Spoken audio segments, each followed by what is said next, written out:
قرآن نے کہا ہے ما اصاب من مصیبت الا باذن اللہ، کوئی مصیبت نہیں آتی سوائے اللہ کی مرضی کے، اللہ کی اجازت سے ہی آتی ہے۔ ومن یؤمن باللہ یہدی قلبہ، جس نے اللہ پہ ایمان رکھا وہ اس کے دل کو ہدایت دے دے گا، رائٹ؟ تو یہ ایک طرف بات کی ہے۔ پھر دوسری طرف کہا ہے کہ تم پر جو بھی مصیبت آئی فمن انفسکم، وہ تمہاری اپنی وجہ سے آئی۔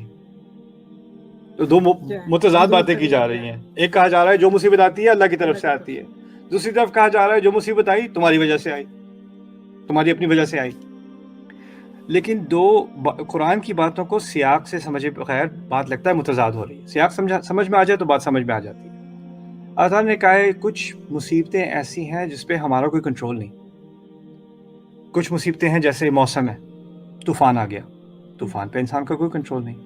آپ گاڑی ٹریفک میں چلا رہے ہیں، آپ سارے قوانین کا اہتمام کر کے اسپیڈ لمٹ کے اندر، لین کے اندر چلا رہے ہیں، کسی ٹرک نے پھر بھی آپ کو آ کے مار دیا، اس میں آپ کا کوئی کنٹرول نہیں تھا، ٹھیک ہے نا؟ آپ اچھی بھلی اپنی جاب کر رہے ہیں، آپ دیانتی سے کام کر رہے ہیں، لیکن آپ کی جاب پھر بھی وہ کینسل ہو جاتی ہے، آپ کو فائر کر دیا جاتا ہے، اس میں آپ کی کوئی غلطی نہیں تھی۔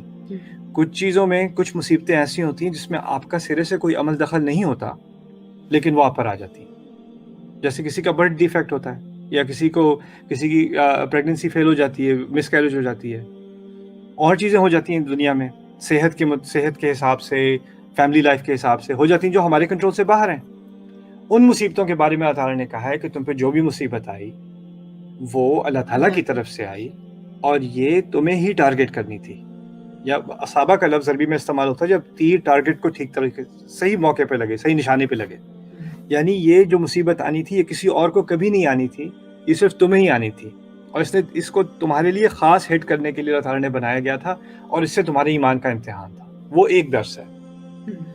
دوسری جگہ جو بات ہو رہی ہے وہ یہ ہے کہ جب مسلمانوں نے خود کوئی غلطی کی اور اپنی غلطی کی وجہ سے ان پر مصیبتیں آئیں، جیسے فرض کریں میں سپیڈ کر رہا ہوں ہائی وے پہ، وہ بھی ہائی وے کی مثال ہو رہی تھی، میں سپیڈ کر رہا ہوں، پھر اب ایکسیڈنٹ ہو گیا، تو پھر میں کہہ رہا ہوں یا اللہ تعالیٰ پتہ نہیں کیا امتحان لے رہا ہے میرا پتہ نہیں کس چیز کی سزا مل رہی ہے مجھے۔ یا کوئی روز مٹھائیاں اور ڈونٹس اور چاکلیٹ اور سوڈا اور پیے جا رہا ہے، پھر اس کا جو ہے وہ کولیسٹرول بڑھ گیا، بلڈ شوگر بڑھ گیا، پھر 10 سال بعد جا کے ڈائبٹیز ہو گیا، ہارٹ کنڈیشن ہو گئی۔ پتہ نہیں اللہ کس چیز کا امتحان لے رہا ہے میرا، پتہ نہیں کس چیز کی سزا مل رہی ہے مجھے۔ بھائی تمہیں یہ ڈونٹ کھانے کی سزا مل رہی ہے۔ پھر ان موقعوں پر اللہ تعالیٰ نے کیا بات کہی ہے؟ جو مصیبت تم پر آئی اس میں تمہارا اپنا ہاتھ ہے، تم دیکھو تو صحیح تم نے کیا ہے۔ تو ہم کیا کرتے ہیں کہ جن چیزوں میں ہمیں پرسنل رسپانسبلٹی لینی ہوتی ہے، میں نے پڑھائی نہیں کی میں فیل ہو گیا، میں نے تیاری نہیں کی میرا انٹرویو اچھا نہیں گیا، اس میں اللہ تعالیٰ کی طرف سے مصیبت لانے کی کیا بات ہے، رائٹ؟ ہم اس میں اپنی پرسنل رسپانسبلٹی لیتے نہیں ہیں، اور پھر کرتے کیا ہے کہ ہمیں کسی مسٹیریس کوئی بہت ہی نامعلوم سی چیز ہے، پتہ نہیں کیا ہوگی جس کی سزا ہمیں اللہ تعالیٰ دے رہا ہے، اور پھر ہم اللہ تعالیٰ کے ایمان کی اوڑ میں آ کے خود رسپانسبلٹی، خود ذمہ داری لینے پہ سے انکار کر دیتے ہیں۔ تو ان دونوں چیزوں کا اللہ تعالیٰ نے ذکر کیا ہے، کچھ چیزوں کا ڈائریکٹلی، اور یہ تو ہم لاجیکل سی بات ہے، جو طالب علم پڑھائی نہیں کرے گا وہ امتحان فیل کرے گا، وہ اللہ تعالیٰ کی طرف سے امتحان، وہ عذاب نہیں ہے، اس نے اپنے آپ کو عذاب میں ڈالا ہے، ٹھیک ہے نا؟ لیکن اس میں جو شروع میں جو بات کی تھی اس کو بیلنس کرنے کی ضرورت ہے۔ ایک ہے انگلش میں کہتے ہیں کاز اینڈ افیکٹ، یعنی اگر میں گلاس کو ٹیبل سے پش کروں گا تو وہ نیچے گر کے گرے گا، وہ دنیا کا کاز اینڈ افیکٹ ہے، ٹھیک ہے، وہ لاجیکل سی باتیں سمجھ میں آتی ہے۔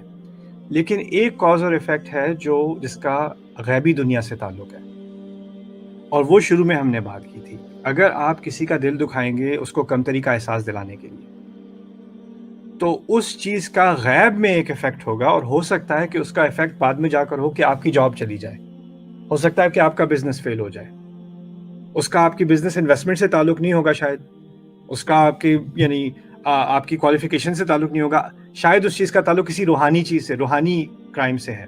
وہ کیا ہے کہ آپ نے کسی کا دل دکھایا تھا، اور اس کا اثر یہ نہیں ہے کہ فوراً ہو جائے گا، ہو سکتا ہے 10 سال بعد ہو سکتا ہے 20 سال بعد ہو، اور یہ ایک حقیقت ہے، روحانی حقیقت ہے کہ انسان کی زندگی میں جن چیزوں میں کچھ چیزوں میں اللہ تعالیٰ نے اس کا ذکر کیا ہے، ان میں جو کامن چیز کیا ہے؟ کسی اور کو تکلیف دینا، کسی اور کا دل دکھانا۔ کسی اور کا دل دکھاوا تو ہو سکتا ہے اللہ تعالیٰ اسی دنیا میں کوئی نہ کوئی، کسی نہ کسی طریقے سے مصیبت میں ڈال دے.